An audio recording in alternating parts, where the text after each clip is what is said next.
Iyayikhetha igumgedlela inkosi enkulu uBombela Sidima Samampondo, baba mkhulu phakade, amen. Usuku lukaKhisimusi lolu kuye uShembe kwakuyizo insuku zakhe ezinzima kakhulu, njengoba ngawo unyaka 1913 kuyiwo uDisemba 24 lapho izwe laselimbelesele khona ukuthi akahambe aye entabeni eNhlangakazi lapho ayohlangana khona noNkulunkulu onguShembe, umenzi wezulu nomhlaba. Leli zwi lamfikela ngalesiya sikhathi phela ekwamaphumulo, lapha ayethi uma ebuza abantu khona endleleni ukuthi injani le ntaba ekuthiwa iNhlangakazi, babe bemsabise kakhulu ngokuthi leya ntaba inalo lonke uhlobo lwezilwane eziyingozi, ukhona ngisho inkanyamba uqobo lwayo, kanye nazo zonke izimilamongo ezikuleya ntaba. Phela abantu babekubona lokho kwenzeka uma behleli lapha emakhaya bephakamisa amehlo abo bebuka kuyo intaba yeNhlangakazi, lapho yayisuke khona emini bebade kudume izulu kudlale emibani esabekayo. Base besho ukuthi inkulu indaba kuleya ntaba, intaba yezimanga. Wathi uShembe mayezwa zonke lezi imanga wabona ukuthi uzofela lapha emazweni, eshiye amakhosikazi akhe nezingane zakhe entabazo. Wathi galo yephuka ilapho aphuthuma khona esiteshini sesitimela, wathenga ithikithi elalizomhambisa ebusuku limbuyisela khona phela entabazwe. Nangempela walithenga ithikithi lakhe elalizomhambisa ngomhla ka-24 Disemba ebusuku.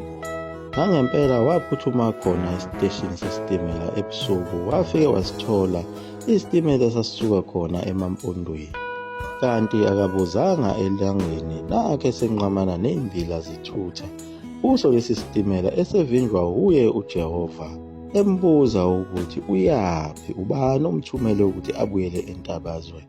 Lapha ziphendulela ngokuthi ubebona kungcono ukuthi ayolinda uNkulunkulu ezintabeni zangakubo. Phela wayeseqede iminyaka emithathu ehlukene nomndeni wakhe ekhumbula abantwana bakhe, kodwa uNkulunkulu wamphendula ngokuthi uzobulala wonke umuntu lapha esitimeleni, kodwa leso sono negazi lokuchitheka kulabo bantu liyobizwa esandleni sakhe uShembe. Ilapho aphuma eqhasha khona esitimeleni wangena indlela. Leli zwi lalimsabise kakhulu nangokuthi liyombulalela endaweni encane lapho isidumbu sakhe esingephinde sitholwe muntu. Nanguya ehla ngendlela eshona emfuleni umngeni, wanqamula emahlathini. Ilapho wazi wafika khona emzini okuhlangene khona amakhosazana olina mtumwa. Amakhosazana ayehlangene phela ngawo umhlangano wawo ka-25. Wafika wachazela amakhosazana ukuthi izwi likaJehova selimehlule, useyahamba uya entabeni eNhlangakazi. Ilapho amakhosazana amenzela isinkwa esingenamvubelo, isinkwa sombili. Wabonga wathatha lesi sinkwa wangena indlela. Amakhosazana aphatheka kabi ethi ayamphelezela, njengoba wayesenqamula khona ebusuku. Wawanqabela amakhosazana ukuba mphelezele, wathi bantu bami uJehova ubize mina kuphela. Ajika amakhosazana. Ilona sizi lwakhe uShembe lolu ayelikhumbula ngaso lesi sikhathi sikaKhisimusi emzini kaNkulunkulu, emzini waseKuphakameni. Lo mkhosi lona wawungagujwa khona eKuphakameni. Langalimbe amakhosazana ambona uShembe ukuthi ubonakala edabuke kakhulu. Uthule uthe du, lapho phela uShembe wayehlezi phezu kwetshe, ethule ebheke phansi. Amakhosazana aba nosizi olukhulu ngokubona uShembe enokudabuka okukhulu kangaka. Ngaleso sikhathi indawo yakhona eNanda abantu phela babebhiyoza, bayehla bayenyuka bajabulele khona ukuzalwa kwenkosi uJesu. Nakhona emzini wakhe uJohn Langalibalele Dube amakholo ayaphuma ayangena athi Merry Christmas, Merry Christmas. Kodwa uShembe wayengayingeni yonke leyo nto, yize noma uJohn Dube okumngani wakhe omkhulu Abanye babephethe wona phela amasundu. Amabandla akhona ezimishini ejabulela lolu suku, kanye nazo zonke izifundiswa zabantu abamnyama baseNanda ababengabefundisi. Njengoba naye uPisley Isaka Seme wayengomunye wesifundiswa esikhulu esasijabulela lona lolu suku, kodwa uShembe wayengalitjabuleli lolu suku. Yilapho bambona khona ukuthi impela uShembe seqhaza esingaphucuzekile. Nawo amakhosazana aseKuphakameni abona ukuthi ungathi ubaba akathokozile futhi akazi lutho ngalolu suku. Ake simjabulise. Yilapho amakhosazana aqongobezela khona imali, kwase kuphuthunywa edolobheni ukuba kuthengwe izipho. Yaphuthuma inkosazana yathenga izipho kanye nawo amabhalunde ukuhloba phela uma sekuyiwa kuye uShembe. Nangempela yahamba yaze yabuya inkosazana eyayisedolobheni laseThekwini. Babe sebehlela konke namabhalunde omhlobiso kanye nazo izipho. Ahlabelela amakhosazana eqonde ngqo kuye uShembe, ngalesi sikhathi ehlezi phezu kwalo itshe ebheke phansi.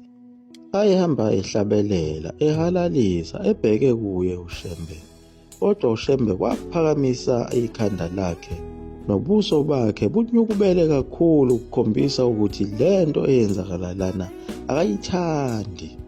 Amakhosazana ayeka ukuhlabelela ajabha ukuthi besithi sizama ukujabulisa ubaba wethu kodwa akathokozi. Wathi uShembe mayibona lokho wasebuya esemamatheka.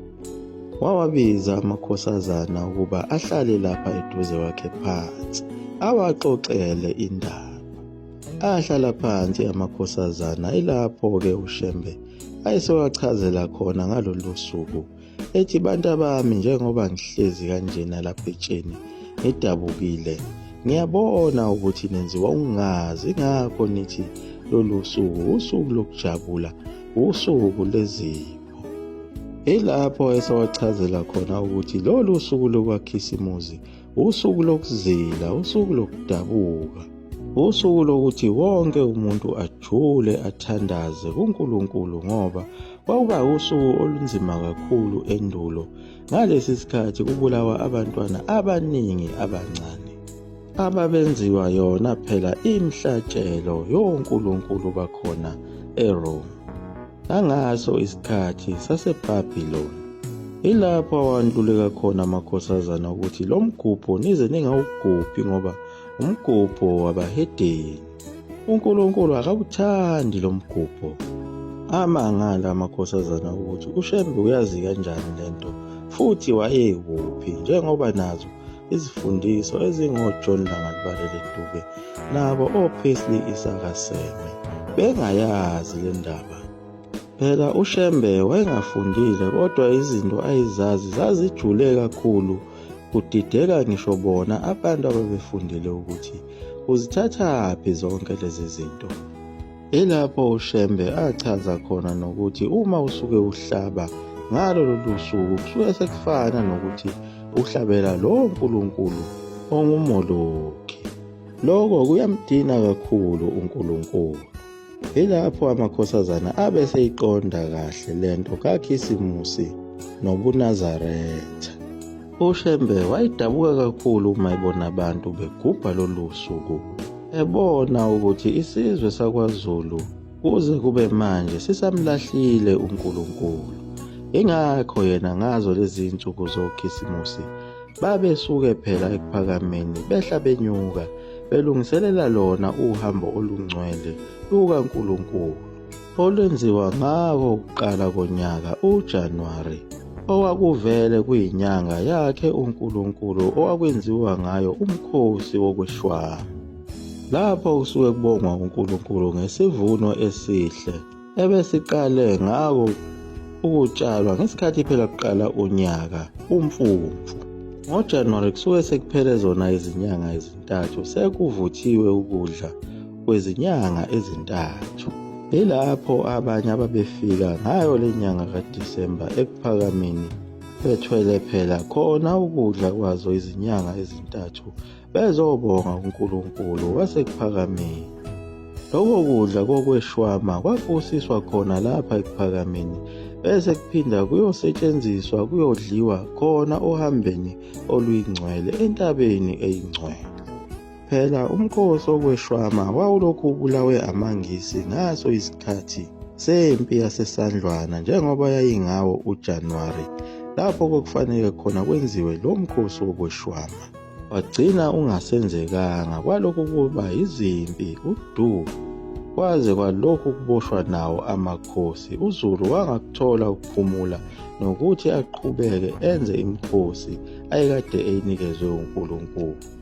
Le mikhosi eyayenziwa ngamaZulu ngesikhathi sasendulo yabe isilondolozwa khona ekuphakameni njengoba amaNazaretha egubha lona iphasika likaNkulunkulu lasemandulo lakhona lena kwaJuda leli phela liqala ngawo u-Apreli elihambisana ncamashi nephasika lakhona kwa-Israyeli kanye nawo umkhosi kaNkulunkulu oba ngoJulayi.